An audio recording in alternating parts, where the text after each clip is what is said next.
The Audi A1 and the Citroën DS3 are both sporty, dynamic, and uniquely designed. The DS3 has a 1.6-liter gasoline engine that delivers 115 kilowatts of power under the hood. That motor can take the car from 0 to 100 kilometers per hour in 7.3 seconds. A sports chassis lets the DS3 hug the road and corner dynamically at speed. Citroën says average fuel consumption is 6.7 liters per 100 kilometers.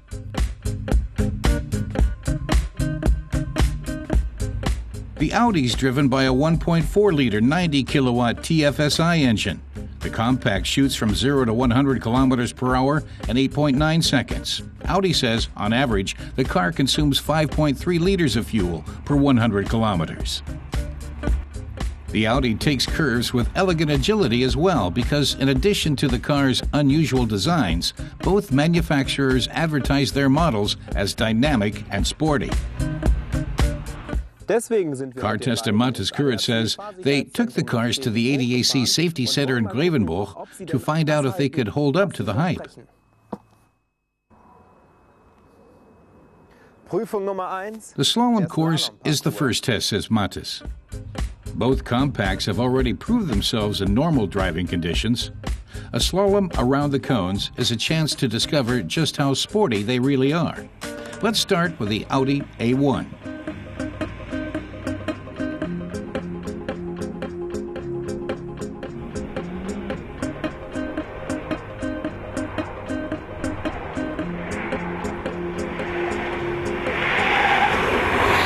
Mattes describes how the Audi handles going around the cone, saying it understeers slightly but correcting that as a snap.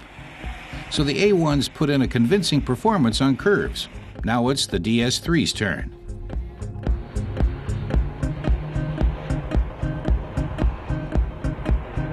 Mattes laments that the DS3's cornering is really hindered by its ESP system. He tries it again with the ESP off to see how the car handles then. He says handling without ESP is much more fluid, but without it, the DS3 understeers even more than the A1. Aber das Auto untersteuert doch mehr als der A1.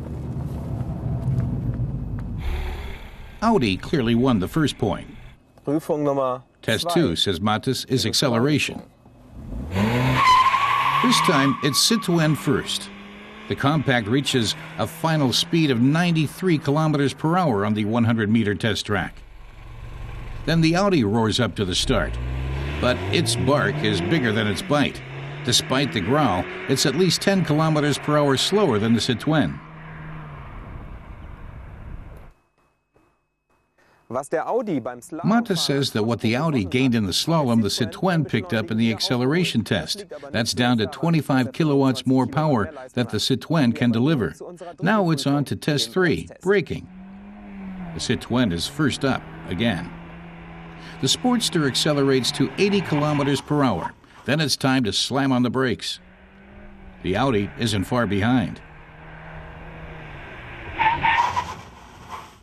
The cars have almost identical braking distances. Mattes says that in braking at 80 kilometers per hour, the two cars are dead even.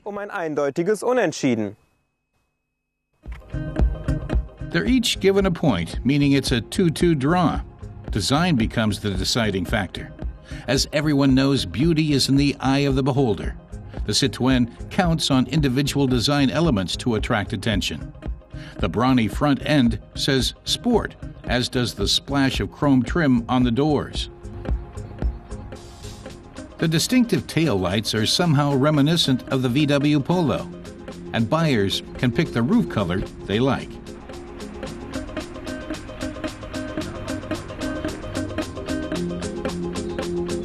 The Audi has a more angular look, but these designers also wanted a flashy radiator grille. The chrome can't be missed, nor can the sinuous LED daytime headlights that are an Audi trademark. The lines down the side are dynamic, and the roof line slopes down slightly at the back.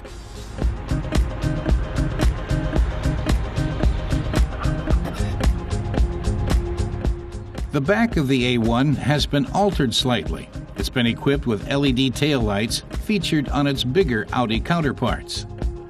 Only a glance at the two interiors is needed to see that sharper workmanship has gone into the Audi. But both cars' controls and displays are clearly visible and easily accessible.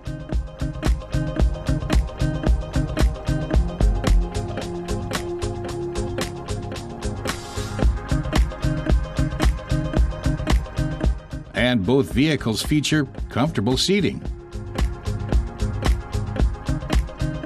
Despite its smaller power unit, the Audi's engine has a louder growl.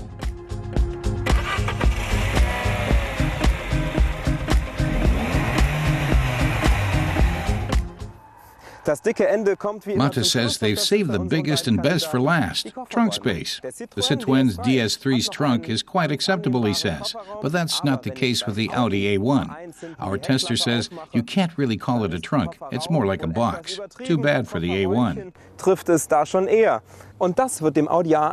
Citroën DS3 performs at almost the same level. It sells for less and is more versatile in terms of use.